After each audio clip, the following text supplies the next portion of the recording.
Hello everyone, welcome to our YouTube channel defence study channel. तो अंकित कुमार जी जो sir हैं उन्होंने फ़िज़िक्स की क्लासेज स्टार्ट कर दी हैं। तो आज ये हमारे फिज़िक्स का फर्स्ट लेक्चर होगा। ये ओनली बेसिक से नहीं पढ़ाया जाएगा, ये आपको एक तरह से रिव्यू के आधार पे होगा। जो वीडियो है इसमें मैं आपको जो चीज़ें पढ़ाऊँगा, यदि आपको समझ में आती है, आपको कहीं पे भी वीडियो थोड़ा सा भी अच्छा लगता है, कोई भी क्वेश्चन में जिससे आपको मतलब इम्पोर्टेंट लगता है या फिर आपको ये लगता है कि इस क्वेश्चन से हमें मदद मिल सकती है, तो आप प्लीज़ इस वीडियो को लाइक कीजिएगा, शेयर कीजिएगा और कमेंट ज़रूर कीजिएगा। तो चलिए अपन जो फिजिक्स है उसकी अपन पहली क्लास आज स्टार्ट करेंगे। तो बिना किसी देरी से मैं वीडियो को स्टार्ट कर रहा हूँ। तो आज का जो अपना लेक्चर है वो ओनली क्वेश्चंस पे बेस्ड होने वाला है। इसमें मैं आपको कुछ अच्छे अच्छे क्वेश्चन बताऊंगा। तो जो एक क्वेश्चन है रे ऑप्टिक्स पे होने वाले हैं, ठीक है, तो वीडियो पे बने रहिएगा। सबसे पहला क्वेश्चन आता है जो एकदम बेसिक से आता है कि प्रकाश का निर्वात में वेग क्या होता है। तो आप सभी को पता होगा कि जो प्रकाश होता है उसका निर्वात में वेग 3 × 10⁸ मीटर पर सेकंड होता है। लेकिन कई बार क्या होता है कि आप एग्जाम में बैठे होते हैं तो आपको थोड़ा प्रेशर होता है, तो उस टाइम पे आप इन दोनों में डिफरेंस नहीं कर पाते हैं कि मीटर पर सेकंड होता है फिर किलोमीटर पर आवर होता है। तो मैं आपको बता दूं कि जो प्रकाश होता है उसका वेग 3 × 10⁻⁻ मीटर पर सेकंड होता है। लेकिन आप यदि एयरफोर्स की एग्ज़ाम या फिर नेवी या फिर कोस्ट गार्ड किसी भी एग्ज़ाम में है अभी आप मान लीजिए, तो उस टाइम पे आपके प्रेशर के कारण आप भूल जाते हैं कि 3 × 10⁸ मीटर पर सेकंड होता है या फिर किलोमीटर पर आवर होता है। तो इसमें ए ऑप्शन सही होगा, आप याद कर लीजिए इसको। क्वेश्चन नंबर सेकंड आता है प्रकाश की प्रवृत्ति क्या है। तो आपको पता है कि प्रकाश की प्रवृत्ति जो हाइगेंस ने बताया तरंग प्रकृति है, न्यूटन ने बताया कण है, और फिर मैक्स प्लांक ने आके बताया। तो मतलब टोटल मिला के अब लास्ट में जो आधुनिक प्रकृति आधुनिक सिद्धांत, वो दोनों मतलब इसको द्वैत प्रकृति बोलते हैं, ठीक है। तो प्रकाश की प्रकृति आपको पूछे तो क्या होती है, दोहरी या फिर द्वैत, ठीक है। तो इसमें ऑप्शन सी आ जाएगा, यानी दोनों। इसके बाद में क्वेश्चन नंबर थर्ड आता है कि निम्न में से कौन प्रकाश की कण प्रकृति की व्याख्या करता है। तो अलग अलग वैज्ञानिकों ने अलग अलग जो अपने सिद्धांत दिए, तो उन सिद्धांतों के आधार पर ऐसा क्वेश्चन बन सकता है कि प्रकाश की कण प्रकृति की व्याख्या कौन करता है। तो आपको जो तीनों ऑप्शन दिख रहे हैं, रमन प्रभाव, विद्युत प्रभाव और क्वांटम प्रभाव, ये तीनों प्रकाश की जो तरंग प्रकृति है, सॉरी कण प्रकृति है, यानी कणिका सिद्धांत है, उसकी पुष्टि करते हैं। रमन प्रभाव भी ये बताता है कि प्रकाश कण प्रकृति में है, विद्युत प्रभाव भी यही बताता है और क्वांटम प्रभाव भी ये बताता है। ये बहुत ही इंपॉर्टेंट इसमें पॉइंट आ जाता है कि प्रकाश की कण प्रकृति की जो कण मतलब जो व्याख्या है वो कौन करता है, रमन प्रभाव भी करता है, विद्युत प्रभाव और क्वांटम प्रभाव। नेक्स्ट क्वेश्चन फिर आपका आ जाता है कि निम्न में से कौन प्रकाश की तरंग प्रकृति की व्याख्या करता है।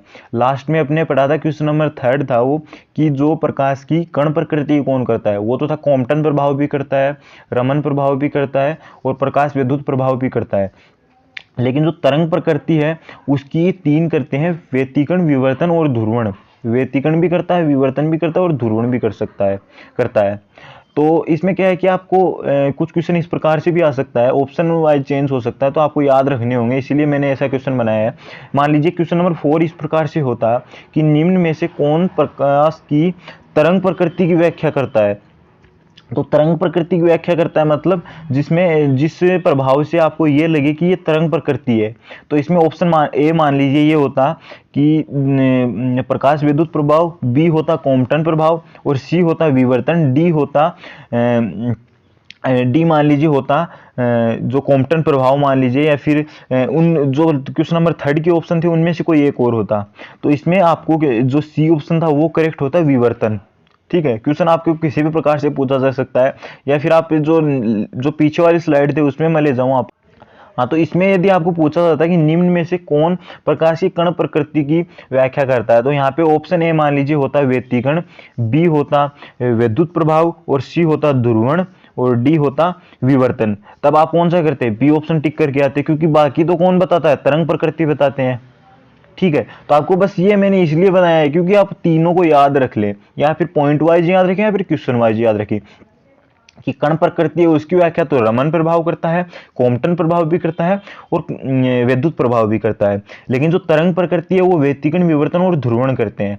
तरंग का मतलब व्यतिकरण, विवर्तन और ध्रुवण, और कण का मतलब क्वांटम प्रभाव, रमन प्रभाव और विद्युत प्रभाव।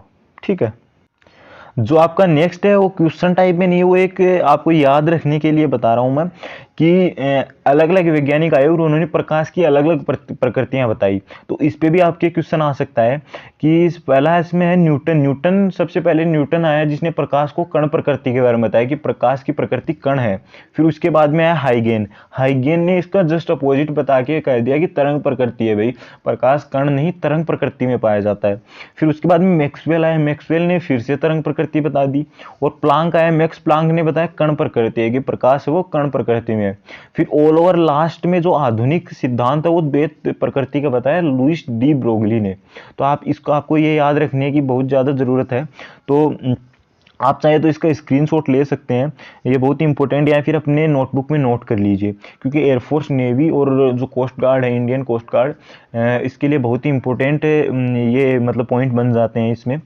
नेक्स्ट आता है, हाँ आप एनडीए के लिए भी इनको पढ़ सकते हो। एनडीए के लिए भी मैं इस नोट्स को प्रेफर करता हूँ, क्योंकि एनडीए में कुछ ऐसी ही चीज़ें पूछी जाती है फिजिक्स से रिलेटेड। फिर आता है मैक्स प्लांक के अनुसार ऊर्जा की पैकेट यानी जिनको फोटोन बोलते हैं उनका रेस्ट मास यानी विराम द्रव्यमान क्या होता है तथा ऊर्जा क्या होती है। तो हमेशा फोटोन होता है उसका विराम द्रव्यमान होता है वो शून्य होता है, और जो ऊर्जा होती है इनकी E बराबर वो होती है एच न्यू, इस फॉर्मूले से आती है। ठीक है, फिर अगला क्वेश्चन आता है निम्न में से कौन सी भौतिक राशि अपवर्तन के दौरान बदलती नहीं है। तो अपवर्तन आप जानते हो क्या होता है। अपवर्तन जिस प्रकार से मान लीजिए कोई वो है पारदर्शी एक प्लेट है एक, तो अब यदि इसमें से कोई प्रकाश किरण गुजरेगी तो वो दूसरे माध्यम में जाएगी। यदि दूसरे माध्यम में जा रही है तो उसका वेग तो 100% चेंज होगा, और वेग चेंज होगा तो उसकी तरंग दैर्ध्य है जो लैम्डा है वेवलेंथ है वो भी चेंज होगी। बट जो चीज़ है जो बदलेगी नहीं भौतिक राशि वो आवर्ती है, क्योंकि जो आवर्ती होती है वो प्रकाश स्रोत पे डिपेंड करती है। तो ऐसा क्वेश्चन आपके एग्जाम में पूछा जा सकता है कि निम्न में से कौन सी भौतिक राशि अपवर्तन के दौरान परिवर्तित नहीं होती है। तो जो आवर्ती होती है वो प्रकाश स्रोत पे डिपेंड करती है, उसका ये कोई मतलब नहीं कि वो अपवर्तन हो रहा है परावर्तन हो रहा है। अब मैं जो ये लिखे हुए इनको रब कर देता हूँ इतनी। नेक्स्ट क्वेश्चन आता है निम्न में से समतल दर्पण की विशेषता कौन सी है। तो आपको पता है समतल दर्पण कुछ इस प्रकार से होता है, उसके एक सिरा पॉलिश किया हुआ रहता है। यदि इसमें बताया कि जो प्रतिबिंब होता है वो उल्टा तथा समान आकार का होता है, तो उल्टा नहीं होता वो पार्श्व होता है। समान आकार का तो होता है लेकिन वो उल्टा नहीं होता, पार्श्व होता है। तो बी ऑप्शन करेक्ट होगा, ये तो शायद आपने छोटी क्लास में पढ़ा भी होगा। नेक्स्ट क्वेश्चन आ रहा है दो समांतर समतल दर्पणों के बीच में रखी वस्तु के कितने प्रतिबिंब होंगे। यदि जो समतल दर्पण वो इस प्रकार से समांतर रखे हुए हैं तो उन दोनों के बीच में जो वस्तु है उसके कितने प्रतिबिंब बनेंगे। तो आप याद रख लीजिए अनंत प्रतिबिंब बनते हैं यदि, और यह क्वेश्चन पूछा जा सकता है क्योंकि दो समांतर दर्पण यदि समांतर अवस्था में रहेंगे समतल दर्पण, तो उन दोनों के बीच में यदि कोई भी वस्तु रखी गई है तो उसके अनंत प्रतिबिंब बनेंगे। ठीक है, वो इससे रिफ्लेक्ट होके इसमें बनेगा, मतलब ये जो प्रोसेस है चलती जाएगी और इन्फिनिटी प्रतिबिंब बनेंगे। आप यदि बार्बर की शॉप पे गए होंगे तब आपने देखे होंगे कि आपके आगे एक शीशा लगा रहता है पीछे लगा रहता है, और वो इन्फिनिटी तक अनंत रेंज तक वो प्रतिबिंब आपको दिखाई देता रहता है अपना खुद का। तो बस यही एक इम्पोर्टेंट चीज़ है कि इसमें दोनों प्रतिबिंब है वो जो प्रतिबिंब है वो अनंत बनेंगे इनके। जो अगला क्वेश्चन है क्वेश्चन नंबर 10, ये बेसिकली एयरफोर्स और नेवी के लिए इतना इंपॉर्टेंट नहीं है, आप इसे स्किप भी कर सकते हैं। लेकिन अगर आप अपने नॉलेज के लिए जानना चाहते हैं तो बहुत ही इजी कॉन्सेप्ट है। इसमें बोला गया है कि यदि कोई वस्तु समतल दर्पण की तरफ 20 मीटर पर सेकंड की गति से आ रही है तथा समतल दर्पण 10 मीटर पर सेकंड की वेग से वस्तु की तरफ जा रहा है, तो बताइए प्रतिबिंब का वेग क्या होगा। तो अपन ने इसको एक डायग्राम बना लिया कि ये तो एक समतल दर्पण है जो 10 मीटर पर सेकंड से इधर जा रहा है, और ये ऑब्जेक्ट हो गया वस्तु, ये 20 मीटर पर सेकंड से इधर जा रही है। अब आपको करना क्या है, एक जो दिशा है उसको आपको पॉजिटिव ले लेना। मान लिया मैंने ये पॉजिटिव ले लिया और इस तरफ कोई गति कर रहा है वो नेगेटिव होगा। ठीक है, तो VO plus VI equal to 2VM एक ऐसा फॉर्मूला है, इसको आप याद रखना है कि VO क्या होता है, ऑब्जेक्ट यानी वस्तु का वेग, VI होता है इमेज यानी प्रतिबिंब का वेग, और VM होता है यानी मिरर यानी दर्पण का जो वेग होता है वो। तो VO plus VI equal to 2VM ये फॉर्मूला यदि आप लगाओगे तब यहाँ पे जो 20 है इसको तो मैं प्लस 20 रख रहा हूँ, और VI यानी इमेज का प्रतिबिंब का वेग है वो आपको याद करना है। और 2 इंटू VM क्या है, दर्पण का जो वेग है वो माइनस में अपन इधर ले रहे हैं, तो ये -2 इंटू -10 हो जाएगा। इस हिसाब से VI इक्वल टू -40, मतलब -40 मतलब इस साइड चलेगा और कितने 40 मीटर पर सेकंड से चलेगा। तो एकदम इजी कॉन्सेप्ट है, तो आप इसे समझ सकते हैं। नेक्स्ट आता है आपकी स्लाइड में, इसमें कुछ नॉर्मल सी चीज़ें हैं कि उत्तल दर्पण किस प्रकार से होता है और अवतल दर्पण किस प्रकार से होता है। एंड इसका दर्पण सूत्र मैंने आपको बताया कि 1/f बराबर 1/v प्लस 1/u, इस प्रकार से इसका क्या होता है, दर्पण सूत्र होता है। इस हिसाब से आप क्या निकाल सकते हो, अभी तक जो अपन ने चीज़ें पढ़ी थी वो किससे रिलेटेड पढ़ी थी, वो ओनली समतल दर्पण या फिर अपवर्तन से रिलेटेड ही पढ़ी थी।